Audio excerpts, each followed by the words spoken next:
18 साल का अयान एक गरीब घर में रहता था, जहां हर रोज उसे सिर्फ ताने मिलते थे। कोई उसका दर्द नहीं समझता था।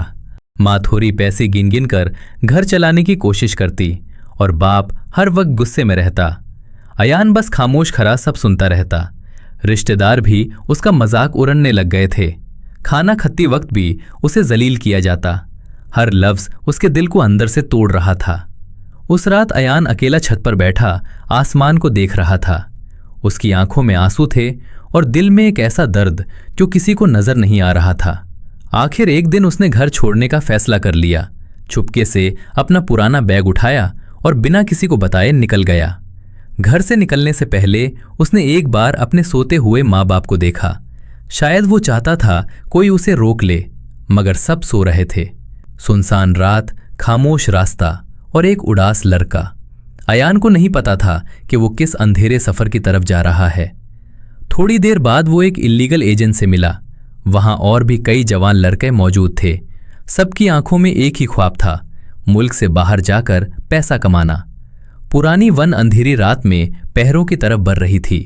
हर चेहरे पर डर था, मगर वापस लौटने का रास्ता अब खत्म हो चुका था। जितना सफर मुश्किल होता जा रहा था, उतना ही अयान का दिल घबरा रहा था। सर्द हवा और खतरनाक पहाड़ी रास्ते उसे डरा रहे थे। सब लड़के पैदल पहरों पर चल रहे थे। किसी के पांव जख्मी थे, कोई ठकान से गिर रहा था, मगर सब मजबूरी में चलती जा रहे थे। अयान के पांव से खून निकल रहा था, लेकिन उसके दिमाग में सिर्फ एक बात चल रही थी, बस किसी तरह कामयाब हो जाऊं। अचानक दूर से आर्मी व्हीकल्स की आवाज सुनाई दी। सब लोग घबराकर पैठरों के पीछे छुप गए। अब हर सांस में दर्द था, लेकिन अगले ही लम्हे बॉर्डर सोल्जर्स ने उन्हें देख लिया। फ्लैशलाइट्स उनके चेहरों पर पड़ी और हर तरफ अफरा तफरी मच गई। सब लड़के जान बचने के लिए भागने लग गए। कोई इधर गिर रहा था, कोई उधर। पैरों में सिर्फ चीखें और भाग दौड़ नजर आ रही थी। भागते हुए अयान अचानक पैथर से टकरा कर गिर गया। वो उठने की कोशिश करता रहा, मगर उसकी ताकत खत्म होती जा रही थी। उस अंधेरी रात में अचानक गोलियों की आवाज गूंजी और फिर हर तरफ खामोशी छा गई। सिर्फ एक छोटा सा बैग पैठरों पर पड़ा रह गया। कई दिन गुजर गए, मगर अयान घर वापस नहीं आया। माँ की आंखों से आंसू रुकने का नाम नहीं ले रहे थे। पूरा गांव उसे ढूंढ रहा था। हर कोई बस एक ही सवाल पूछ रहा था, आखिर अयान गया कहाँ? फिर एक दिन गांव में एक एम्बुलेंस आकर रुकी। लोग डर के साथ उसकी तरफ देखने लग गए।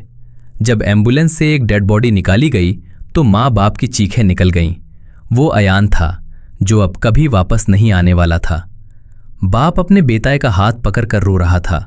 उसे अब हर वो ताना याद आ रहा था जो उसने गुस्से में अयान को दिया था। माँ चीख चीख कर रो रही थी। काश वो अपने बेटे का दर्द समझ पाती, काश उसे प्यार से रोक लेती। उस रात अयान का बाप अंधेरे कमरे में अकेला बैठा उसकी बचपन की तस्वीर देखकर रोता रहा। कुछ पछतावे पूरी जिंदगी खत्म नहीं होती। अपने बच्चों को इतनी अजियत मत दो कि वो गलत रास्तों पर चल पा रहे। उन्हें ताने नहीं, प्यार और सहारा चाहिए होता है, वरना एक गलत फैसला पूरी जिंदगी का पछतावा बन जाता है।